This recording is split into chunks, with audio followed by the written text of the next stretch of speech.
হজ যাত্রাকে সুন্দর ও নিরাপদ করতে হজ ম্যানেজমেন্ট সেন্টার চালুর নির্দেশ দিয়েছেন প্রধান উপদেষ্টা ডক্টর মোহাম্মদ ইউনূস। গেল মঙ্গলবার বিকেল ৫টায় রাষ্ট্রীয় অতিথি ভবন যমুনায় হজ ব্যবস্থাপনা সংক্রান্ত জাতীয় কমিটির সভায় তিনি এ নির্দেশ দেন।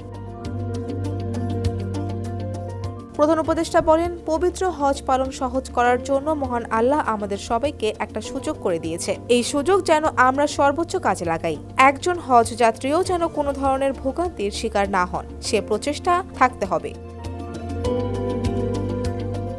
দেশে ১,০০০ লাইসেন্স প্রাপ্ত হজ এজেন্সি রয়েছে ২৭৫টি। এর মধ্যে হজ কার্যক্রমের জন্য যোগ্য এজেন্সি ৯৪১টি, হজ যাত্রী নিবন্ধনকারী এজেন্সি ৭৫৩টি এবং লিড এজেন্সি ৭০টি। এই এজেন্সিগুলোর দায়িত্ব কি হবে সেটা সুস্পষ্টভাবে লিপিবদ্ধ করে বুকলেট আকারে ও অনলাইনে প্রকাশের নির্দেশ দিয়েছেন প্রধান উপদেষ্টা।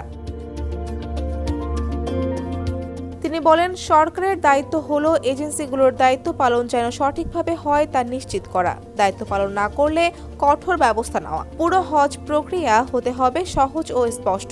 সরকারের দায়িত্ব কি, এজেন্সির দায়িত্ব কি, এসব সুস্পষ্ট লিখিত থাকতে হবে। তিনি আরো বলেন, কেউ হারিয়ে গেলে, অসুস্থ হয়ে পড়লে, লাগেজ হারিয়ে গেলে বা অন্য কোনো ধরনের সমস্যায় করণীয় কি, কাকে জানাবে, এটার সুস্পষ্ট গাইডলাইন থাকতে হবে।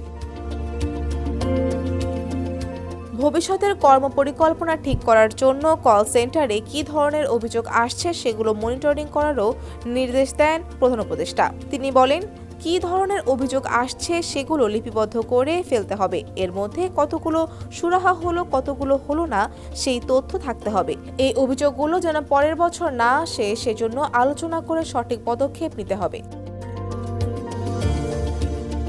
একই সঙ্গে কোনো এজেন্সি দায়িত্ব পালন না করলে তার লাইসেন্স বাতিলের নির্দেশ দিয়েছেন প্রধান উপদেষ্টা। ফৌজিয়া ফারিহা, ডেস্ক রিপোর্ট, সমকাল।